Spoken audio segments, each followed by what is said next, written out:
Welcome. You're listening to Sports Econ 101, the show where we discuss sports topics from a business perspective. I'm your host, Edward Brown, along with my co-hosts, FP Santangelo Jr. and Russell Jackman. Vern is off today because he is back in Boston. We were recording this show on Tuesday. The Warriors just won last night, Game 5. And so he's in Boston for Game 6, which is kind of crazy. You know, the Game 5 is here in the Bay Area. Then they got to fly all the way across the country for one game. And then if the Celtics win, they got to fly all the way back. You know, it's a little bit. Remember, they used to do 2-3-2. Yeah, exactly. Well, they do that in Major League Baseball still. But yeah, with the NBA, they do that. And I think for competition, it's fair, but it is not very cost effective. Sports Eco 101. So. Yeah. Also, I got to think the players, you know, like me, I can't sleep on a plane. So that's, of course, they get an extra, day or two off. But I don't know. That one's kind of tough. All right. Today's first class. Yeah, but it's not Air Force One though. Let's see. Okay, today's trivia theme is baseball, so that'll be kind of fun. We'll have that. There's a few things I would like to talk about. I know Russ has some other issues too, but I definitely do want to bring up the Commanders fining Jack Del Rio $100,000 for calling the January 6th event a dust up. Okay. And LeBron James wants to own an NBA team in Vegas. And definitely we have to talk about the LIV Tour. Is that how they pronounce it? The LIV Tour? Yeah, it's actually, I believe it's for the number 54, which is how many holes there are in a golf tournament. So it's Roman numerals. Ah, that's why they call it. I was wondering why they call it that. All right. Well, and Liv Tyler. That's what I was thinking of, Liv Tyler, yeah. All right. This segment of Sports Econ 101 is sponsored by Pacific Private Money. Check them out. They're still yielding over 6% secured by real estate. And if you put over $500,000 in, they'll bump that up to 7%, at least for a while. All right. Check them out at pacificprivatemoney.com. Stay with us. You're listening to Sports Econ 101. Don't touch that dial. Welcome back to Sports Econ 101. I'm Edward Brown, along with FP Santangelo Jr. and Russell Jackman. Vern is off today because he's waiting for Game 6 in Boston. All right, FP, where do you want to start? Basketball? Of course, we got to start basketball Game 5. I know this is going to be a little bit of a time travel, probably backwards, because you're going to see Game 6 on Thursday. This show's going to be probably coming out around Saturday, correct? So yes. Let's just make some, predictions, go over Game 5 a little bit. I thought the Boston Celtics, slowly but surely, over this series, they've been kind of persuading me that they're the better team, just because I'm seeing a Game 5, I'm seeing a Game 2, and I'm seeing the Celtics beat themselves up. Right? Yeah. They have so much potential to be such a great team, but then they just shoot themselves in the foot. You think they're going to perform better, and they don't, and they fall flat in the very critical minutes in the game. Well, I didn't think the Warriors played particularly well in Game 5, and they still won. Yeah, I think one of the major things that I could see was Steve Kerr, I think, made the smart decision to take Draymond out in Game 4 when he did, because he just wasn't performing. And what I didn't see was Boston's coach take Jason Tatum out. He was gassed. If you look at all the 3-pointers, they were all barely touching the rim. Mm-hmm. I mean, he just was gassed. I mean, you got to know your players well enough that I don't care if it's Steph Curry or Jason Tatum. If they're not performing well on the court at that time, get them off and put somebody else in. I will say that Steve Kerr has been doing a phenomenal job, though, of just managing his players and coaching. It's just been a weird situation with Draymond Green because he's put Steve Kerr in a weird situation. That being said, I mean, you have Stephen Curry not make a three for the first time in his playoff career in 233 consecutive games. Steph Curry doesn't make a three, and the Warriors still win. That can't happen if you're the Celtics and you want to win an NBA championship. But I still have a weird feeling, guys, it's going to go to Game 7. And I know I was saying it was going to be a gentleman's sweep in the beginning. I knew I kind of had a little bit of a West Coast bias because I did truly feel like the Warriors were the best team just because of how deep their offense was. But the Celtics defense proved me wrong. Again, they're just – I don't know why the Celtics should – It's their turnovers, But I agree. I think Boston is going to get it together and bring it to a Game 7. Russ, what do you got? Well, first of all, Jordan Poole's shot at the end of the third quarter might be the greatest shot in the history of the Warriors franchise.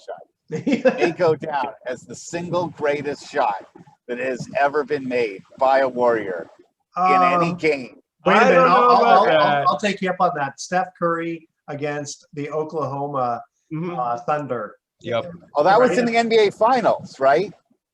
No, it wasn't. No, it wasn't. That's true. Was that? Oh, was you're that talking about something you're strictly talking about the finals. Okay.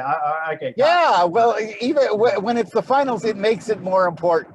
And when you had all the momentum going to Boston, and Boston looking like it was completely in control, for them not to have the lead at the end of that third quarter broke their spirit. They were not the same team in the fourth quarter that they were in the third quarter. All those 3-pointers that were going down that were just flawless, so they were playing like they were in game 2 or in game 1, those didn't happen anymore. That broke the psyche of Boston, and they're never going to be the same team again. And the Warriors are known for being a third quarter team, and they just didn't have it that last night. Yeah, they didn't. Right. Go ahead, Russ. Boston had all the momentum going their way, and if they had gone in to the fourth quarter with a lead, I think there would have been a lot of finger pointing by the Warriors. There would have been a lot of shoulder shrugging. There would have been a lot of lack of chemistry to go into that fourth quarter. But that Poole shot absolutely was the injection they needed to get over the hump and to close that game out on Boston. I mean, and you can say what you want about the Oklahoma City shot that Curry made, but I feel that where that was and the timing and how that changed everything for a critical finals game makes that the most important shot I've ever seen in Warriors history. Okay, go ahead, Epi.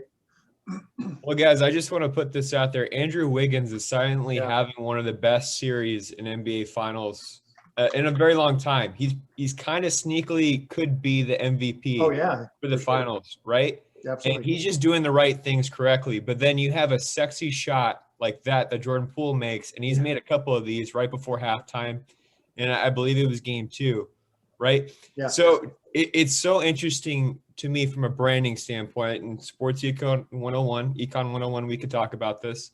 You have Andrew Wiggins, who's just nails, who's doing all the little things right, who's making points, who's just super consistent, who's proving he really was an all-star starter, right? Yeah. Mm-hmm. And then you have Jordan Poole that's making these crazy circus shots.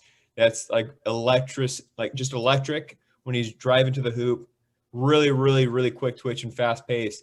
Kind of a player, way more sexy kind of a player, right? And you see him trending more than Andrew Wiggins, which is crazy to me. So from a branding perspective, it's better if you hit these crazy shots rather than your Andrew Wiggins, who's just also quiet. Andrew's a little bit more of a quieter person. But you know, it's interesting when you think about Draymond not really coming to the court so much, but also Kevon Looney. You know, he had played some really good games, and then last night he just was kind of back to, I don't want to say his old self, but you know, the foul trouble early. You know, he wasn't as aggressive except for one shot. But yeah, it'll be interesting to see if the Warriors, if they just put it all together like they usually do, then it won't. Well, and then Draymond stepped up and had nearly a triple-double. So that's what's so wonderful about this Warriors team. We've even seen Belika, be a decent contributor when he's come in there. The Warriors are 12 deep right now, and that's something Boston can't match. For all the vaunted athleticism that Boston had, I mean, did we see anything from Boston's bench that was impressive last night? I don't think so. No, not at all. And we haven't seen Kuminga. Moody hasn't come in. Otto Porter was, in and out. Totally agree. Tell you what, guys, before we cut to our break, I do want to talk about this Commanders fining Jack Del Rio $100,000 for calling the January 6th event a, quote, dust-up. Whatever happened to free speech? I mean, what would happen if he were to say, you know what, I don't like the tweet that Trump just did, or the tweet that AOC just did, or something? I mean, he's not disparaging anybody, and just the fact that he just think he is disparaging people. What are you kidding me? You're you're gonna support an insurrection. He didn't. for He the didn't. He didn't constitutional support. existence of He the didn't United support States. it. He was basically trying to just make a comparison. Dismiss This it. is Yeah, hold on. like it didn't This is matter. being investigated. Other things aren't. And the thing is, with the head of the NAACP coming out and asking for his, it's like, wait a minute. He didn't say anything derogatory, black, white. He said that guy's almost making the assumption that all the rioters were black, and that's not the case. So I don't know why the NAACP guy is making his. Well, let's look at this matter of factly. And we talked about something similar last week. He violated a code that he signed when he joined the NFL and organization, right? But what code he did? What code was that he broke? Well, there's a reason why he was fined, right? He clearly broke a code that he signed up for to become an NFL coach or to be part of the Washington Commanders, right? And that's why they had legal grounds to fine him. Right, okay. Russ? Fair enough. I mean, if it's specifically, I know that, like, you're not supposed to talk about the referees and that sort of thing, and I get that. I didn't know that asking a question about, hey, can we look at both sides of an event?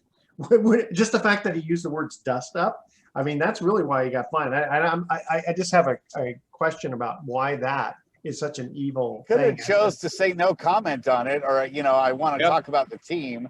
This Well, doesn't that's have true. anything No, to do with he definitely could do that. Hey guys, okay, wait. Here's our first trivia question we got to cut to. Who was the first? We're talking baseball. Who was the first player to get the nickname Hammer and Hank? All right, that is our trivia question. Stay with us. You're listening to Sports Econ 101. Don't touch that dial. We're going to be right back. Welcome back to Sports Econ 101. I'm Edward Brown, along with FP Santangelo Jr. and Russell Jackman. All right, guys, baseball trivia question. Who was the first player to get the nickname Hammer and Hank?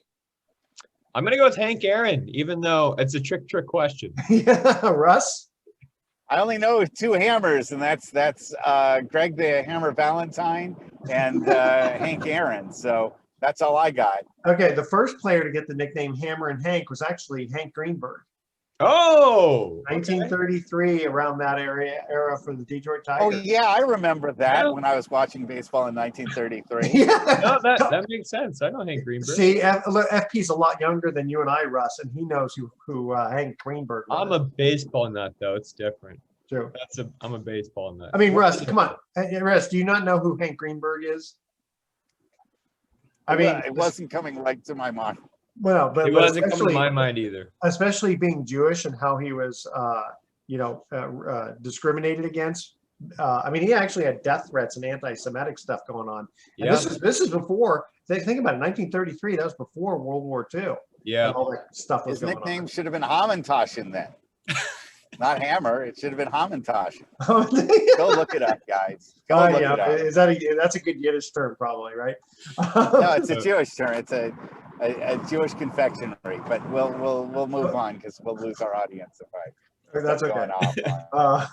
So let's say FP. Which one did you? We have all these various topics here. What do you want to bring up next? Well, let's talk about the Live Golf Tournament, just because it's one of the biggest stories right now in sports. I think it's a very interesting case study how we see how money can try to take away top athletes and actually try to compete with a powerful force like the PGA Tour. Yeah. So if you guys don't know, the Live Tournament stands for 54 tournament. It's Roman numerals for how many holes there are in the tournaments, 54.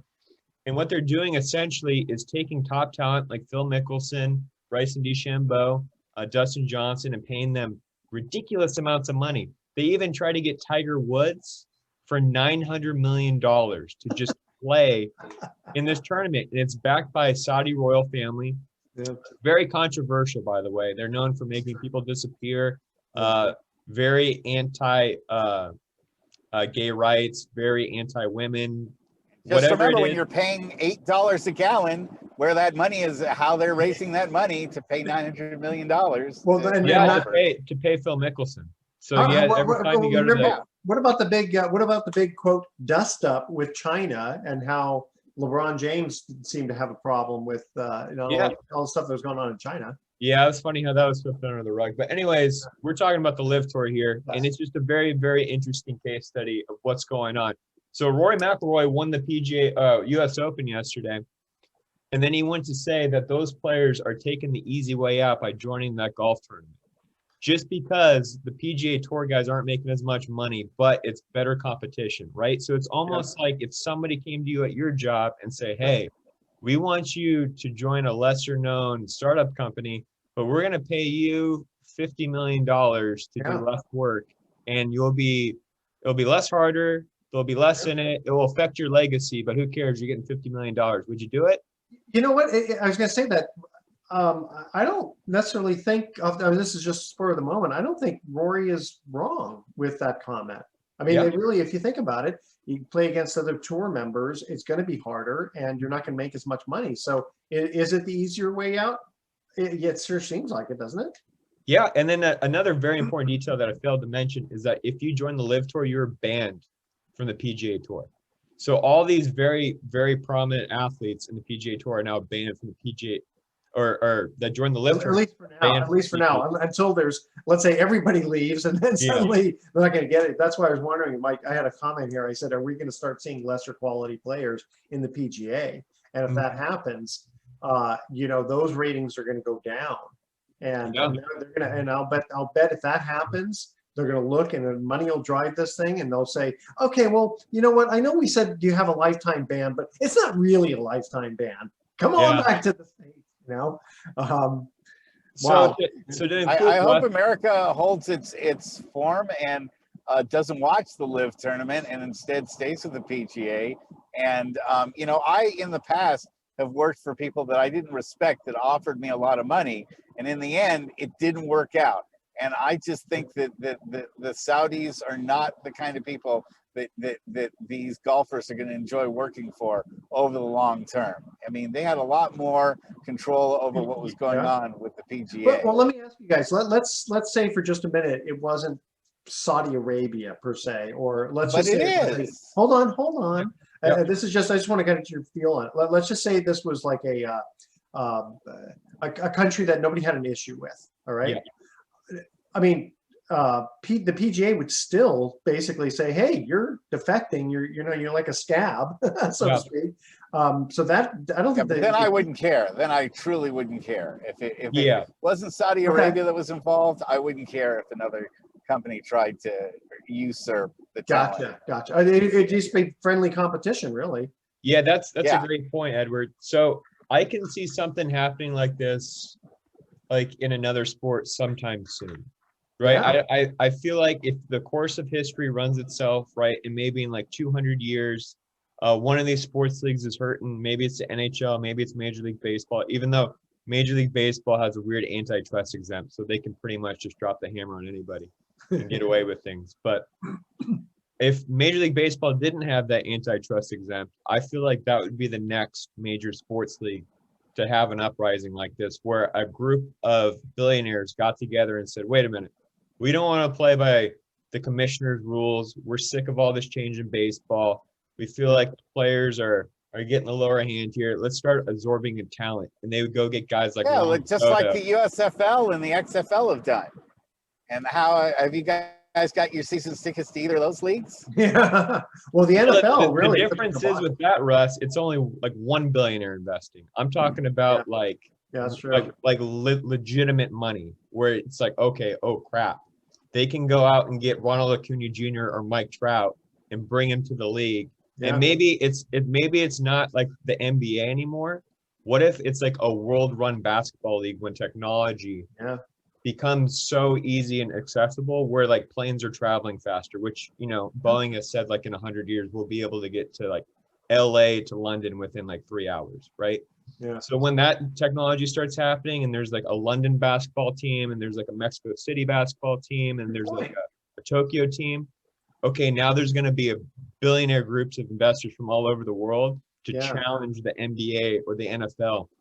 And it's going to be super interesting to see how that talent starts getting absorbed. And maybe we're seeing the model of it in FIFA, right? With the European leagues and stuff like that, and how like Messi and Ronaldo are getting absorbed by these teams and traveling all around. But it's very interesting to talk about and to think about. And this whole Live Tour thing, if you take the Saudi Arabian element out, which, you know, puts a bad taste in your mouth, I think it's an interesting case study. Good. No, America loves its brands. America loves its brands. And when, the ABA comes in, it fails. When the USFL comes in, it fails. When the XFL comes in, it fails.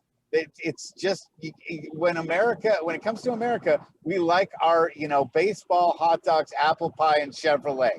And you try to, try to make it baseball, hot dogs, apple pie, and Hyundai. No, people aren't going to buy that. They want something that they realize is purely American and has the American, way behind it. And it's got, I grew up watching the NFL and my kids grew up watching the NFL and my grandkids are going to grow up watching the NFL. And that's but the tradition. A couple things. Well, first of all, FP, to your point, if it gets too international, it's almost like having Olympics all the time in a way. Yeah, I think that's the future. It really is. It definitely could be. And then, with the potential, will live maybe in the PGA merge. Remember, Russ, for years you had the NFL and the AFL started, and it was like the upstart, right? And it was only really until Joe Namath won the Super Bowl where it was hey, wait a minute, you know what? These guys are not the one little league before. I mean, remember, actually, if I'm not mistaken, the USFL, and that was when Trump was part of that, sued and won. He only won $1 though. That was the problem. Are you kidding me? What am I think if I'm not mistaken, it wasn't that Russ. You were a little boy then, I think. But isn't that the end of that? Yes. Yeah. Yes. Yes. No, that's true. But America, then they've tried to bring the USFL back. Yeah. And America said, you know what, we're not interested.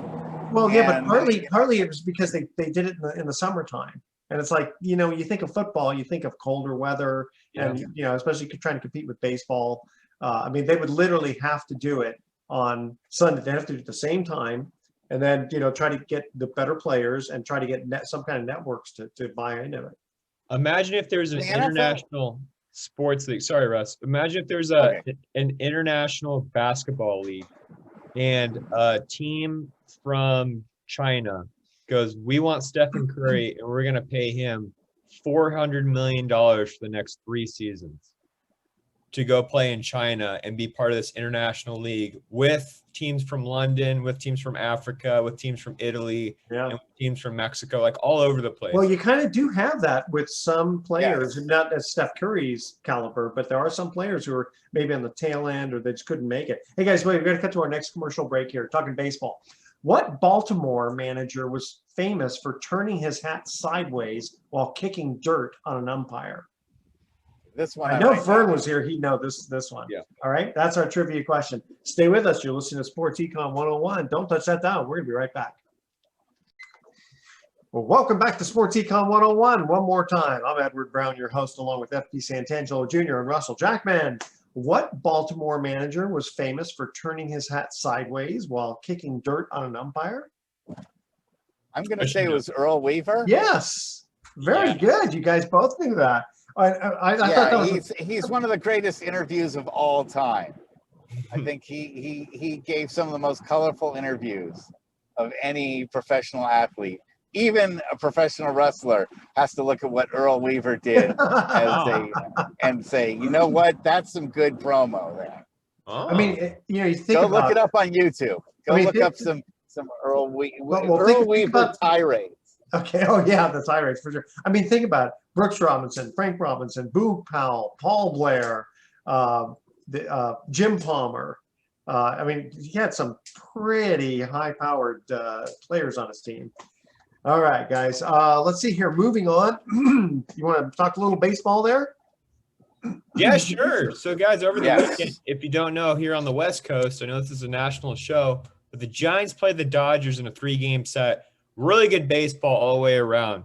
A lot of fun to watch. It did not even move the ticker whatsoever. And I think it was a failure by Major League Baseball in the promotion of the series because it's one of the most storied rivalries on the West Coast. It's Red Sox Yankees of the West Coast. And I think it even competes with Red Sox Yankees personally. Sure. But it didn't even trend once on Twitter, which is a good indication of ratings and how things are going, at least among my generation, which is 18 to 40-year-olds. So I thought that was very interesting that didn't compete. But what's really moving the ticker in Major League Baseball right now, and you'd be dumb not to notice this or mention it at least, is the two New York teams being first place in the AL and the NL with the Yankees and the Mets. And boy, are those teams really, really good and fun to watch.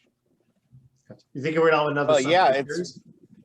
I think people aren't shocked that the Yankees are this good, but I think people are pretty amazed that the Mets have put it together like they have, because it's been a long time since the Mets were really, a contender like this. But, you sum it up, and the Yankees actually haven't been a really great team in almost 20 years. Yeah.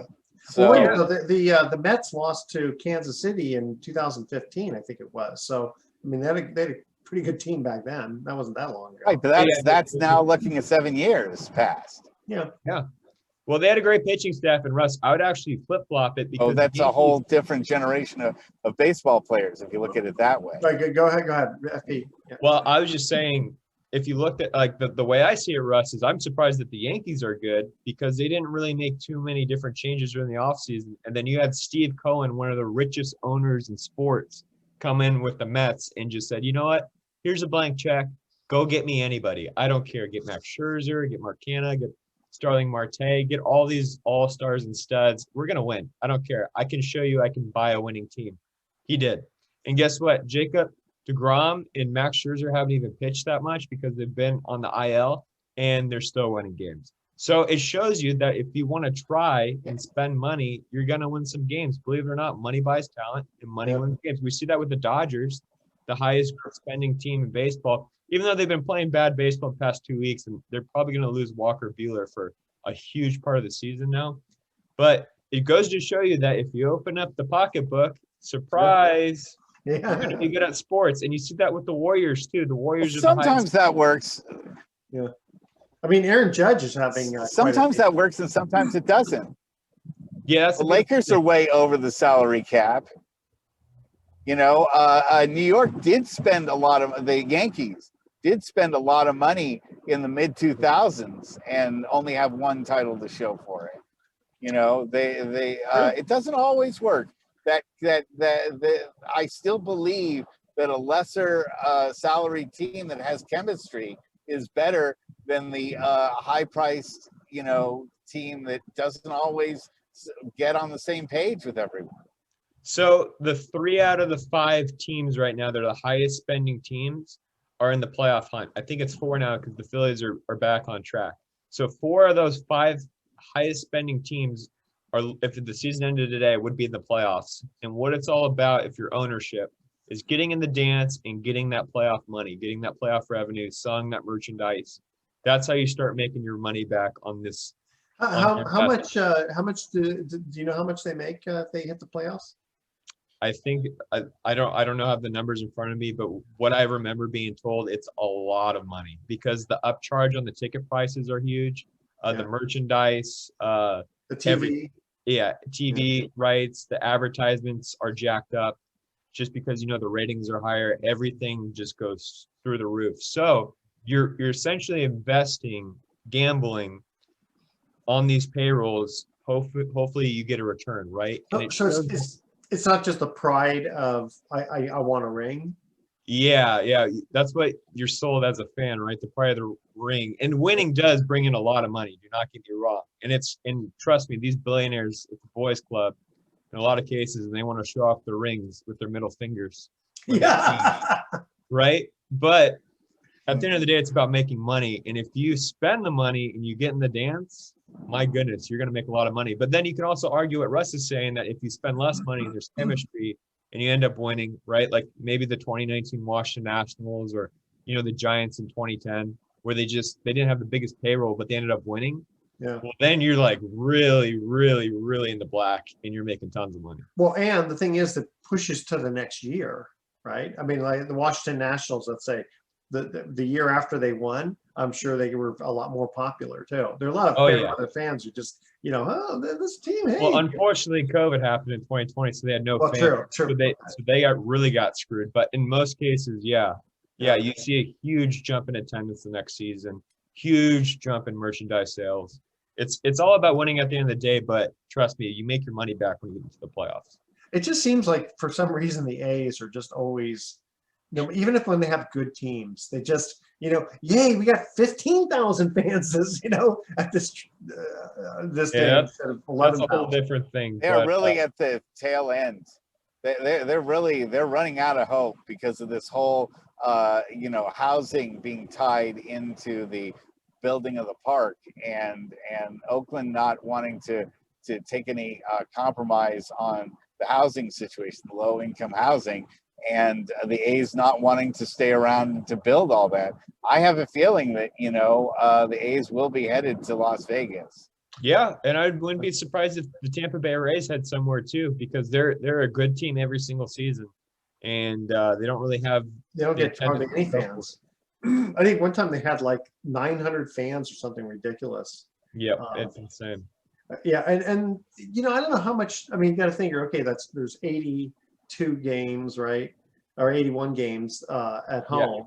Yeah. Yep. And what's the average ticket price, and how many fans do you lose? I mean, it's a lot of money, but it's not all the money, right? I mean, well, it is a lot of the money. There's a reason why the Dodgers have the highest payroll, right? It's their TV rights, of course, because the LA population is so dense. That's where they get the majority of their money. And then number 2 is attendance. They're the number 1 attendance in Major League Baseball every year, by far. It's not even the Chavez Ravine in LA, just okay, but let's say tourist attraction. Okay, so let's say you had the difference between a good day at the ballpark versus not is 40,000 fans. I mean, that'd be a lot, right? Yeah. What's the average price of a ticket going through the whole, including the bleachers and it's $25? Well, if it's the Dodgers, it's probably like $100. If it's the Giants, I would say it's probably like 50 to 60, and if it's the Oakland A's, it's probably 10 to 25. They'll pay you. Yeah, exactly. Yeah. Okay, so you're talking about, let's say, $1 million per game. So now you're talking $81 million for the whole year. I mean, it's a lot of money, but it seems like right more. And how big are their payrolls? Well, I think the Dodgers is 250 something million. Let me see real quick. Okay. But what you have to think about too is all the concessions, the marked up beer prices, the marked up parking, prices, and then the parking, the attendance. Yeah. Or not the attendance, but the merchandise. Like these jerseys are like $300 now. So it's for an authentic jersey, it's like $300 to $500. Wait, can't I just take a T-shirt and write the name Trout on the back? Yes, you can. Do now. Funny enough. But okay, so it looks like I'm trying to see right here. Man. I mean, and again, I'm taking 40,000 difference every single game, which is not going to happen, right? I mean, sometimes you'll get 20,000 fans versus 15,000 fans. So that's the Dodgers are spending $280 million is committed on this season. So $280 million, 81 games. Think about all the merchandise sales. You could travel all around the world though too, and the number one and number 2 most selling hat, the Yankees hat, and then the Dodger hat, the LA, and the Yankees logo. That's even the old B for Brooklyn Dodgers gets. You'd be surprised. Yeah, it's way those hat sales are ridiculous and probably bring in more money than we can fathom just around the world. And the thing is, I think the Yankees kind of did it right. Probably Detroit too. I don't think they changed that logo. Yeah, for 100 plus years. So I mean, the thing is, if you keep changing things all the time, then it's like, okay, well, it's kind of like I remember. Do you remember when the A's and Giants played in the World Series? They actually had a hat and split down the middle. Oh yeah, that was actually kind of fun. The Bay series, Yeah, I thought that was pretty good. Just really quickly, Jimmy G and Baker Mayfield. You think there's gonna be some trades going on? Football? I don't think so. Just based on what I hear from our own sports reporters at NBC Sports Bay Area, Jimmy Garoppolo is coming off a shoulder surgery, and the Carolina Panthers are very interested, but they want to see how he throws first because that's a big shoulder surgery. They don't know if it's going to affect him long term. And but he's on the block though. Of course, if he can throw again the same way, and if he's got the same zip. But I mean, even if you look at the 2019 tape of him, and then the 2021, he's not the same. No. He's just not the same. So let's say he doesn't have the same zip on the ball, then are they going to release him? Well, he's only got 1 year left under contract, so they'll just have him as a backup, and then after that, he's got to fend for his own. So I think that's Plus, once preseason happens and the first couple of games of the season, someone's going to lose their starting quarterback. It always happens. And so, some team will get desperate because they have nowhere else to turn. And they're going to say, you know what, our starting quarterback is out. We need to get somebody to fill in our backup. Just isn't getting the job done. We need Colin Kaepernick proven that he can win. Well, yeah, he got to try out with the Raiders, and everybody was saying he did a pretty good job. But what was really interesting with the Baker Mayfield situation is that more cases are coming out against Deshaun Watson. I would bet my money that Baker Mayfield's probably going to play meaningful reps for the Browns this season. Why is the NFL taking so long to issue a suspension? Because they're waiting for more people to come forth with allegations. And they also have a billionaire in their ear saying, you better not do this, which is the Browns owner. But they got to suspend him for something. Spent a lot of money on this. Hey, guys, we're going to cut to our last commercial break here. Talking baseball. The official World Series began in 1903. We know how Russ loves history. Okay. Which team was the first to win 3 World Series? Okay. Okay, that's kind of a fun question. All right, stay with us. Sports Econ 101 will be back with some closing comments. Don't touch that dial. Welcome back to Sports Econ 101. Edward Brown, FP Santangelo, and Russell Jackman here for the last time. Okay, just for the last time today. All right, the official World Series began in 1903. Which team was the first to win 3 World Series? A Boston team, right? Was it the Boston Braves or the Boston Americans? Or the Boston Pilgrims? No, I would have guessed that too because Boston did win the first one. Okay. No. The White Sox? No, that also would have been good. No, actually, it was the Philadelphia A's. Oh, okay. Yeah, I think it was like 19, 10, 11, and 13 or something like that. Dynasty. Something like that. It was like it was yesterday. It was like it was yesterday. Yes. All right. I'm not I got to be honest. I'm not a big hockey fan, but apparently Tampa Bay Lightning, 3rd consecutive Stanley Cup Finals. I mean, if they win, it'll be a three-peat. We haven't seen a three-peat in a long time. We've not found anything, have we? Yeah, it's that's extremely hard to do. But from what I hear from hockey fans, they found a way how to manipulate the salary cap and get around it. So they just have a whole bunch of studs all the time. So good business, I guess. So are other teams going to follow suit? I guess. I don't know. It's weird that they haven't yet. Who knows what's going to happen? Okay, you guys ready for our thoughts for the day? All right. A bacon, an egg, and a pancake walk into a bar. The bartender says, "Hey, we don't serve breakfast here." Yeah. I thought you'd like that. All right, and right before I die, I'm going to swallow a bag of popcorn kernels to make the cremation a bit more interesting. All right, tune in next week to Sports Econ 101. We're going to be discussing sports. Too bad Vern's not here. He would have liked those. Yeah. Tune in next week to Sports Econ 101. We'll be discussing sports topics from a business perspective and asking more sports trivia questions and, of course, having more funny puns. All right, thanks for listening. On behalf of our team, I'm your host, Edward Brown. We'll see you next week. Adios. Good night, America. Okay.